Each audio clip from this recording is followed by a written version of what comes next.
Patriarcas e Profetas. Capítulo 27. Israel recebe a lei. Este capítulo é baseado em Êxodo capítulos 19 a 24.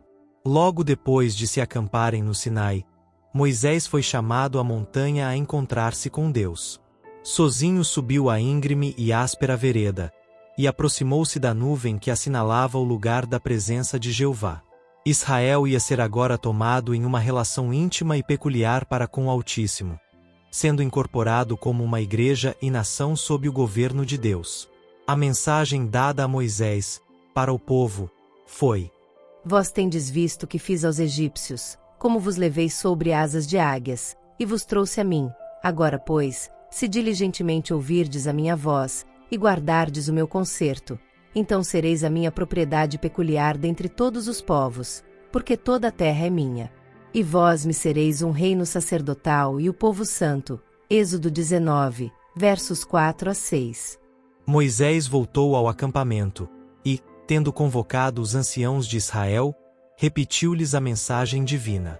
Sua resposta foi: tudo o que o Senhor tem falado, faremos. Assim entraram em um concerto solene com Deus, comprometendo-se a aceitá-lo como seu governador, pelo que se tornavam, em sentido especial, súditos sob sua autoridade. De novo seu líder subiu a montanha, e o Senhor lhe disse: Eis que eu virei a ti numa nuvem espessa, para que o povo ouça, falando eu contigo, e para que também te creiam eternamente. Quando deparavam dificuldades no caminho, estavam dispostos a murmurar contra Moisés e Arão, e acusá-los de tirar as hostes de Israel do Egito para as destruir. O Senhor queria honrar Moisés perante eles, a fim de que pudessem ser levados a confiar em suas instruções. Deus se propunha fazer da ocasião em que falaria a sua lei uma cena de terrível grandeza, à altura do exaltado caráter da mesma. O povo deveria receber a impressão de que todas as coisas ligadas ao serviço de Deus deviam ser consideradas com a maior reverência. O Senhor disse a Moisés: Vai ao povo, e santifica-os hoje e amanhã, e lavem eles os seus vestidos, e estejam prontos para o terceiro dia, porquanto no terceiro dia o Senhor descerá diante dos olhos de todo o povo sobre o monte Sinai. Durante esses dias intermediários, todos deviam ocupar o tempo em preparação solene para comparecer perante Deus. Suas pessoas e vestes deviam estar livres de impureza. E, ao indicar-lhes Moisés os pecados, deviam dedicar-se à humilhação, jejum e oração, a fim de que o coração deles fosse limpo da iniquidade. A preparação fora feita, conforme o mandado, e, em obediência a outra ordem, determinou Moisés que fosse colocado um obstáculo em redor do monte, para que nem homem nem animal pudesse introduzir-se no recinto sagrado. Se algum se arriscasse a tão somente tocá-lo, o castigo seria a morte instantânea. Na manhã do terceiro dia, volvendo-se os olhares de todo o povo para o monte, o cimo deste estava coberto de uma nuvem densa, que se tornou mais negra e compacta, descendo até que toda a montanha foi envolta em trevas e terrível mistério. Então se ouviu um som como de trombeta, convocando o povo para encontrar-se com Deus, e Moisés guiou-os ao pé da montanha. Da espessa treva chamejavam vívidos relâmpagos, enquanto os ribombos do trovão ecoavam e tornavam a ecoar por entre as montanhas circunvizinhas. E todo o monte de Sinai fumegava, porque o Senhor descera sobre ele em fogo, e o seu fumo subiu como fumo de um forno, e todo o monte tremia grandemente. A glória do Senhor era como fogo devorador no cume do monte, à vista da multidão congregada. E o sonido da buzina ia crescendo em grande maneira. Tão terríveis eram os sinais da presença de Jeová que as hostes de Israel tremeram de medo, e caíram prostrados perante o Senhor. Mesmo Moisés exclamou: Estou todo assombrado, e tremendo. Hebreus 12, verso 21. E então cessaram os trovões, não mais se ouviu a trombeta, a terra ficou calada. Houve um tempo de solene silêncio, e então se ouviu a voz de Deus, falando da espessa escuridão que o envolvia, encontrando-se ele sobre o monte, rodeado de um acompanhamento de anjos, o Senhor deu a conhecer a sua lei.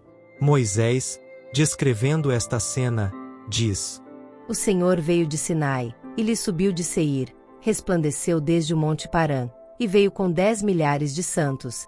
À sua direita havia para eles o fogo da lei. Na verdade amo os povos. Todos os seus santos estão na tua mão.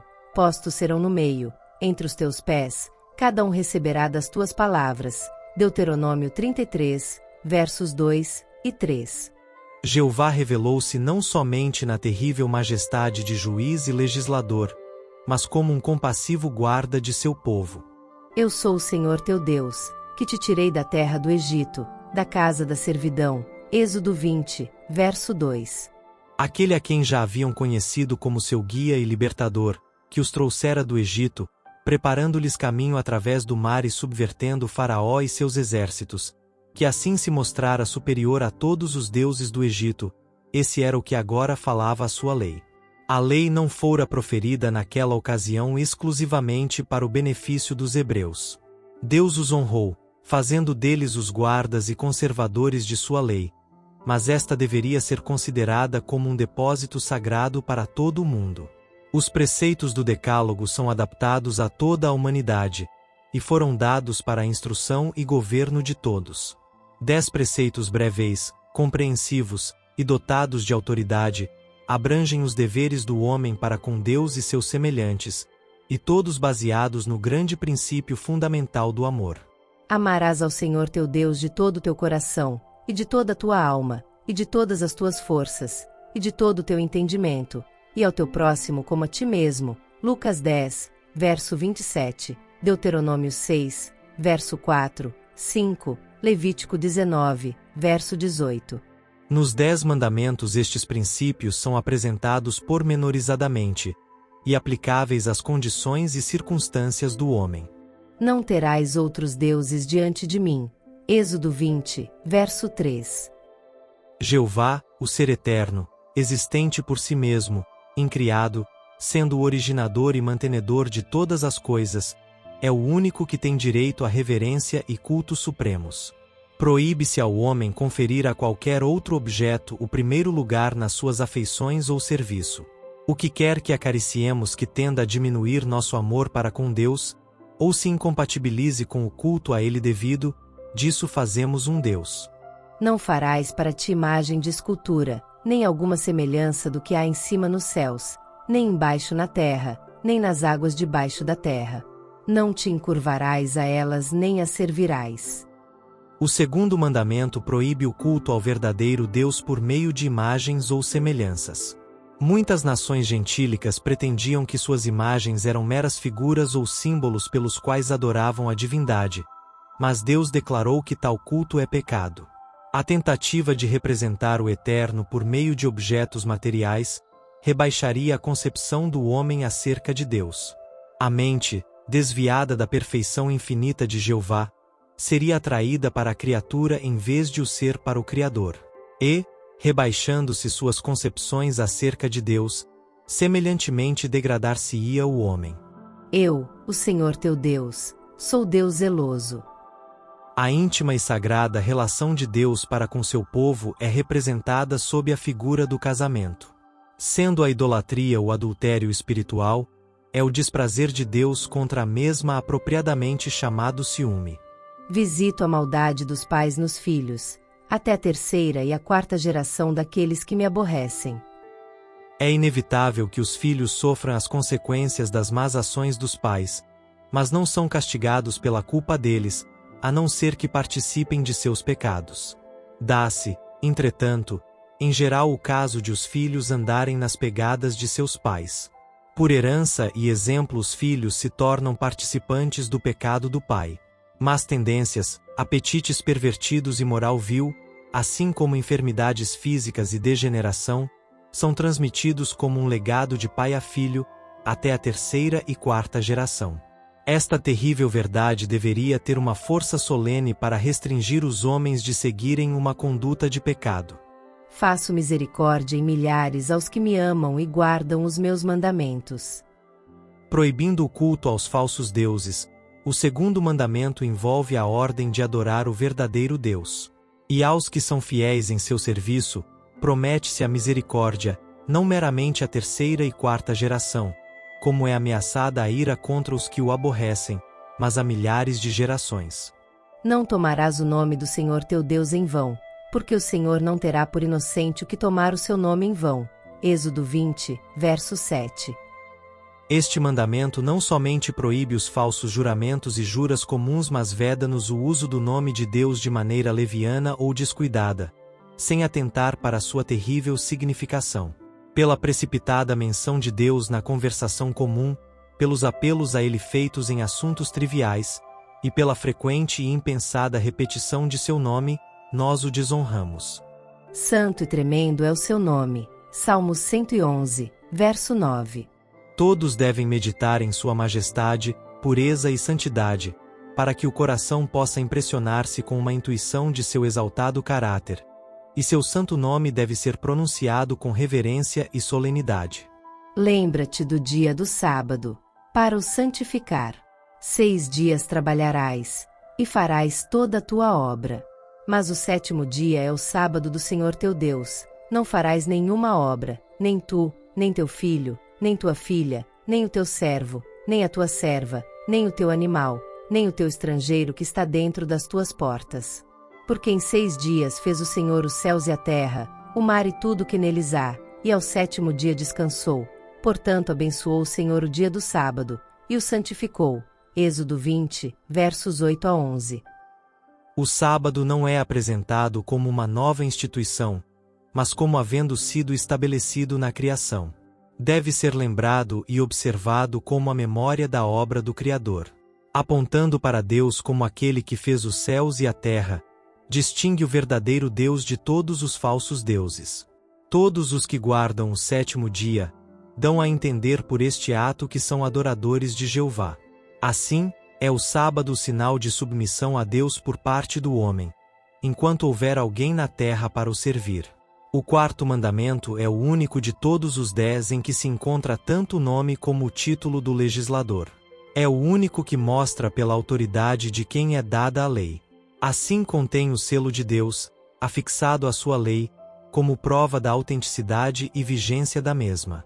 Deus deu aos homens 6 dias nos quais trabalhar, e exige que seus trabalhos sejam feitos nos 6 dias destinados a isso.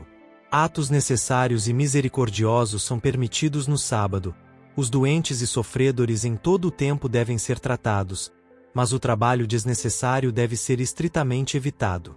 Se desviares o teu pé do sábado, e de fazer a tua vontade no meu santo dia, e se chamares ao sábado deleitoso, e santo dia do Senhor, digno de honra, e o honrares não seguindo os teus caminhos, nem pretendendo fazer a tua própria vontade.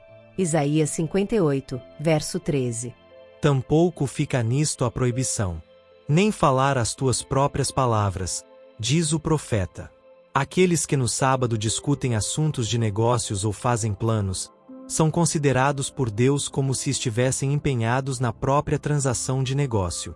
Para santificar o sábado não devemos mesmo permitir que nosso espírito se ocupe com coisas de caráter mundano.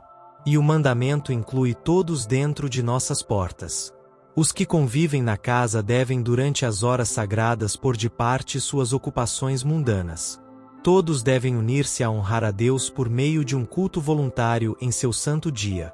Honra teu pai e a tua mãe, para que se prolonguem os teus dias na terra que o Senhor teu Deus te dá. Êxodo 20, verso 12. Os pais têm direito ao amor e respeito em certo grau que a nenhuma outra pessoa é devido. O próprio Deus, que pôs sobre eles a responsabilidade pelas almas confiadas aos seus cuidados, ordenou que durante os primeiros anos da vida estejam os pais em lugar de Deus em relação aos seus filhos. E aquele que rejeita a lícita autoridade de seus pais, rejeita a autoridade de Deus.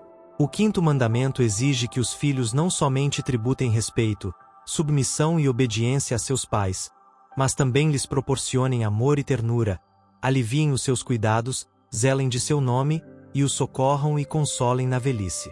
Ordena também o respeito aos ministros e governantes, e a todos os outros a quem Deus delegou autoridade. Este, diz o apóstolo, é o primeiro mandamento com promessa. Efésios 6, verso 2. Para Israel, esperando em breve entrar em Canaã, era um penhor, ao obediente, de uma vida longa naquela boa terra. Mas tem ele uma significação mais ampla, incluindo todo o Israel de Deus e prometendo vida eterna sobre a terra, quando esta estiver livre da maldição do pecado. Não matarás. Êxodo 20, verso 13. Todos os atos de injustiça que tendem a abreviar a vida, o espírito de ódio e vingança, ou a condescendência de qualquer paixão que leve a atos ofensivos a outrem, ou nos faça mesmo desejar-lhe mal, pois qualquer que aborrece seu irmão é homicida, uma negligência egoísta de cuidar dos necessitados e sofredores, toda a condescendência própria ou desnecessária privação, ou trabalho excessivo com a tendência de prejudicar a saúde. Todas estas coisas são, em maior ou menor grau, violação do 6º mandamento.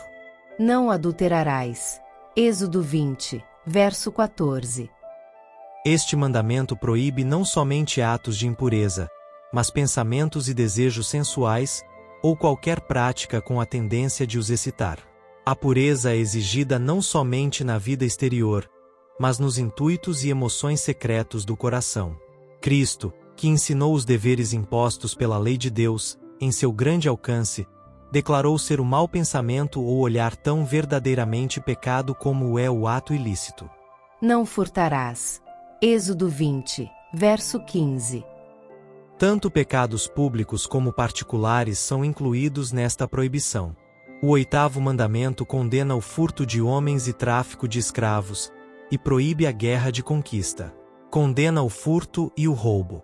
Exige estrita integridade nos mínimos detalhes dos negócios da vida. Veda o engano no comércio, e requer o pagamento de débitos e salários justos. Declara que toda tentativa de obter-se vantagem pela ignorância, fraqueza ou infelicidade de outrem, é registrada como fraude nos livros do céu. Não dirás falso testemunho contra o teu próximo. Êxodo 20, verso 16. Aqui se inclui todo falar que seja falso a respeito de qualquer assunto, toda tentativa ou intuito de enganar nosso próximo. A intenção de enganar é o que constitui a falsidade. Por um relance de olhos, por um movimento da mão, uma expressão do rosto, pode-se dizer falsidade tão eficazmente como por palavras. Todo exagero intencional, toda sugestão ou insinuação calculada a transmitir uma impressão errônea ou desproporcionada, mesmo a declaração de fatos feita de tal maneira que iluda, é falsidade. Este preceito proíbe todo esforço no sentido de prejudicar a reputação de nosso próximo, pela difamação ou suspeitas ruins, pela calúnia ou intrigas.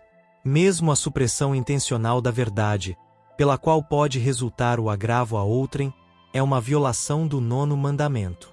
Não cobiçarás a casa do teu próximo, não cobiçarás a mulher do teu próximo, nem o seu servo, nem a sua serva, nem o seu boi, nem o seu jumento, nem coisa alguma do teu próximo. Êxodo 20, verso 17. O 10º mandamento fere a própria raiz de todos os pecados, proibindo o desejo egoísta, do qual nasce o ato pecaminoso. Aquele que em obediência à lei de Deus se abstém de condescender mesmo com um desejo pecaminoso daquilo que pertence a outrem, não será culpado de um ato mau para com seus semelhantes.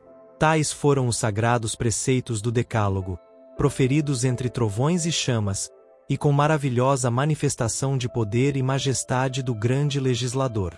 Deus acompanhou a proclamação de sua lei com mostras de seu poder e glória, para que seu povo nunca se esquecesse daquela cena, e tivesse a impressão de uma profunda veneração pelo autor da lei, o Criador do céu e da terra. Desejava mostrar também a todos os homens a santidade, a importância e a permanência de sua lei. O povo de Israel estava dominado pelo pavor. O terrível poder da fala de Deus parecia tal que o não poderiam suportar seus trêmulos corações.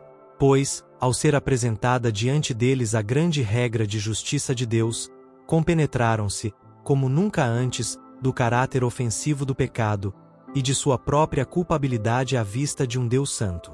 Recuaram da montanha com medo e espanto.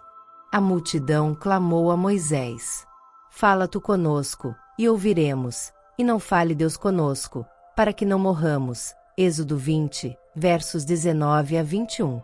O líder respondeu: Não temais, que Deus veio para provar-vos, e para que o seu temor esteja diante de vós, para que não pequeis.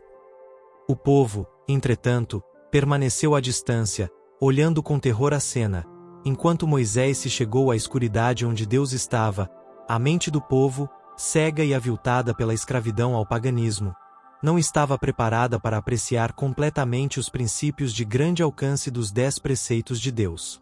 Para que pudessem os deveres expressos no Decálogo ser entendidos e impostos mais plenamente, deram-se preceitos adicionais, ilustrando os princípios dos 10 mandamentos e dando-lhes aplicação.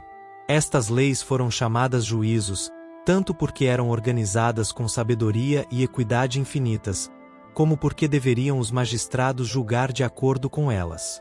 Diferente dos 10 mandamentos, foram transmitidas particularmente a Moisés, que as deveria comunicar ao povo. A primeira destas leis referia-se aos servos. Nos tempos antigos, os criminosos eram algumas vezes vendidos como escravos pelos juízes. Em alguns casos os devedores eram vendidos pelos seus credores, e a pobreza levava mesmo pessoas a vender a si ou a seus filhos. Um hebreu, porém, não podia ser vendido como escravo para toda a vida. Seu prazo de serviço limitava-se a 6 anos, no 7º deveria ser posto em liberdade. O furto de homens, o assassínio premeditado e a rebelião contra a autoridade paterna eram punidos com a morte. Era permitida a manutenção de escravos que não fossem israelitas de nascimento, mas sua vida e pessoa eram estritamente guardadas. O assassino de um escravo devia ser castigado, um agravo infligido a um deles pelo seu senhor, ainda que fosse a perda de um dente, dava o direito à liberdade.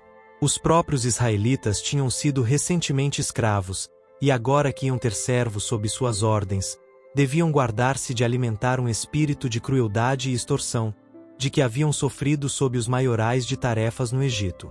A lembrança de sua amarga servidão devia habilitá-los a colocar-se no lugar do servo, levando-os a ser benévolos e compassivos, a tratar os outros como desejariam fossem eles mesmos tratados. Os direitos das viúvas e órfãos eram especialmente resguardados, e ordenava-se uma escrupulosa atenção à sua desajudada condição. Se de alguma maneira os afligirdes, declarou o Senhor, e eles clamarem a mim, eu certamente ouvirei o seu clamor. E a minha ira se acenderá, e vos matará a espada, e vossas mulheres ficarão viúvas, e vossos filhos órfãos. Êxodo 22, versos 23 e 24. Os estrangeiros que se uniam a Israel deviam ser protegidos de mal ou opressão. Não oprimirás o estrangeiro, pois vós conheceis o coração do estrangeiro, pois fostes estrangeiros na terra do Egito. Êxodo 23, verso 9. Era proibido tomar usura do pobre. As vestes ou o cobertor de um homem pobre tomados em penhor deviam ser-lhes restituídos à tarde. Exigia-se daquele que era culpado de furto restituir o dobro. Ordenava-se o respeito aos magistrados e príncipes, e advertia-se aos juízes contra o perverter o juízo, auxiliando uma causa falsa ou recebendo suborno. A mentira e a calúnia eram proibidas, e ordenados atos de bondade, mesmo para com inimigos pessoais. De novo lembrou-se ao povo a sagrada obrigação do sábado. Designaram-se festas anuais, nas quais todos os homens da nação deviam congregar-se perante o Senhor, trazendo-lhe suas ofertas de gratidão e as primícias de sua generosidade. O objetivo de todo este regulamento foi declarado. Não procediam esses preceitos do exercício de mera soberania arbitrária, foram todos dados para o bem de Israel. O Senhor disse: Ser-me-eis homens santos, Êxodo 22, verso 31. Dignos de ser reconhecidos por um Deus santo. Estas leis deviam ser registradas por Moisés, e qual tesouro cuidadosamente guardadas como fundamento da lei nacional, e, juntamente com os 10 preceitos para a ilustração dos quais foram dadas, deviam ser a condição para o cumprimento das promessas de Deus a Israel. Foi-lhes então dada esta mensagem da parte de Jeová: Eis que eu envio um anjo diante de ti, para que te guarde neste caminho, e te leve ao lugar que te tenho aparelhado. Guarda-te diante dele, e ouve a sua voz, e não o provoques a ira, porque não perdoará a vossa rebelião, porque o meu nome está nele. Mas, se diligentemente ouvires a sua voz, e fizeres tudo o que eu disser, então serei inimigo dos teus inimigos, e adversário dos teus adversários. Êxodo 23, versos 20 a 22. Durante todas as vagueações de Israel, Cristo, na coluna de nuvem e fogo, foi o seu dirigente. Ao mesmo tempo em que havia tipos que apontavam para um Salvador vindouro, havia também um Salvador presente, que dava ordens a Moisés para o povo, e que diante deles fora posto como o único conduto de bênção. Ao descer do monte, Moisés veio e contou ao povo todas as palavras e estatutos do Senhor. Então o povo respondeu a uma voz, e disse: Todas as palavras que o Senhor tem falado, faremos. Êxodo 24. Este compromisso, juntamente com as palavras do Senhor a que o mesmo os obrigava a obedecer, foi escrito por Moisés em um livro. Seguiu-se então a ratificação do concerto. Foi construído um altar ao pé da montanha, e ao lado dele ergueram-se 12 colunas, segundo as 12 tribos de Israel, em testemunho de sua aceitação do concerto. Foram então apresentados sacrifícios pelos moços escolhidos para tal ato. Havendo aspergido o altar com o sangue das ofertas, Moisés tomou o livro do concerto, e o leu aos ouvidos do povo. Assim foram solenemente proferidas as condições do concerto, e todos ficaram na liberdade de escolherem conformar-se com as mesmas ou não. Tinham a princípio prometido obedecer à voz de Deus, mas haviam depois disto ouvido proclamar a sua lei, e seus princípios tinham sido particularizados, para que pudessem saber o quanto este concerto abrangia. Outra vez o povo respondeu unanimemente: Tudo que o Senhor tem falado faremos, e obedeceremos. Havendo Moisés anunciado a todo o povo todos os mandamentos segundo a lei, tomou o sangue e aspergiu não só o próprio livro como também todo o povo, dizendo: Este é o sangue do testamento que Deus vos tem mandado. Hebreus 9, versos 19 e 20. Deviam agora tomar-se disposições para o amplo estabelecimento da nação escolhida, sob a direção de Jeová como seu rei. Moisés havia recebido a ordem: Sobe ao Senhor, tu e Arão, Nadab e Abiú, e 70 dos anciãos de Israel, e inclinai-vos de longe. E só Moisés se chegará ao Senhor. Esses homens escolhidos foram chamados ao monte, enquanto o povo adorava junto ao mesmo. Os 70 anciãos deviam ajudar a Moisés no governo de Israel, e Deus pôs sobre eles seu espírito, e honrou-os dando-lhes uma visão de seu poder e grandeza. E viram o Deus de Israel, e debaixo de seus pés havia como uma obra de pedra de safira, e como o parecer do céu na sua claridade. Não viram a divindade, mas viram a glória de sua presença. Antes disso não poderiam ter suportado tal cena, mas a exibição do poder de Deus, infundindo-lhes temor, levou-os ao arrependimento. Estiveram a contemplar sua glória, pureza e misericórdia, até que puderam aproximar-se mais daquele que era o objeto de suas meditações. Moisés e Josué, seu servidor, foram agora chamados a encontrar-se com Deus. E, como devessem ficar algum tempo ausentes, o chefe designou a Arão e Hur, auxiliados pelos anciãos, para agirem em seu lugar. E, subindo Moisés ao monte, a nuvem cobriu o monte. E habitava a glória do Senhor sobre o monte de Sinai. Durante 6 dias a nuvem cobriu o monte, como sinal da presença especial de Deus. Contudo, não fez revelação alguma de si, nem comunicação de sua vontade. Durante este tempo Moisés permaneceu à espera de um chamado à audiência com o Altíssimo. Havia-lhe sido determinado: sobe a mim ao monte, e fica lá. E, se bem que sua paciência e obediência fossem provadas, não se tornou cansado de esperar nem abandonou o posto. Este período de espera foi-lhe um tempo de preparo, de íntimo exame próprio. Mesmo este servo favorecido de Deus não poderia de pronto aproximar-se de sua presença e resistir às manifestações de sua glória. 6 dias deviam ser empregados em dedicar-se a Deus, mediante o exame próprio, meditação e oração, antes de poder estar preparado para comungar diretamente com seu Criador. No 7º dia, que era o sábado, Moisés foi chamado para dentro da nuvem. A espessa nuvem abriu-se à vista de todo o Israel, e a glória do Senhor irrompeu semelhante a um fogo devorador. Moisés entrou no meio da nuvem, depois que subiu ao monte, e Moisés esteve no monte 40 dias e 40 noites. Os 40 dias de permanência no monte não incluíam os 6 dias de preparo. Durante os 6 dias Josué esteve com Moisés, e juntos comiam do maná e bebiam do ribeiro que descia do monte. Mas Josué não entrou com Moisés na nuvem. Ficou fora e continuou a comer e a beber diariamente enquanto esperava a volta de Moisés. Moisés, porém, jejuou durante todos os 40 dias. Durante sua permanência no monte, Moisés recebeu instruções para a construção de um santuário, no qual a presença divina se manifestaria de modo especial. E me farão um santuário, e habitarei no meio deles. Foi a ordem de Deus. Êxodo 25, verso 8. Pela terceira vez foi ordenada a observância do sábado. Entre mim e os filhos de Israel será um sinal para sempre, declarou o Senhor, para que saibais que eu sou o Senhor que vos santifica. Portanto guardareis o sábado, porque santo é para vós qualquer que nele fizer alguma obra, aquela alma será extirpada do meio de seu povo. Êxodo 31, versos 17, 13 e 14. Acabavam de ser dadas instruções para o levantamento imediato do tabernáculo para o serviço de Deus, e agora, sendo que o objeto em vista era a glória de Deus, e também porque tinham grande necessidade de um lugar de culto, poderia o povo concluir que estariam justificados trabalhando naquela construção ao sábado. Para os guardar de tal erro, foi feita uma advertência. Mesmo a santidade e urgência daquela obra especial para Deus não os deviam levar a infringir o seu santo dia de repouso. Dali em diante o povo seria honrado com a presença permanente de seu rei.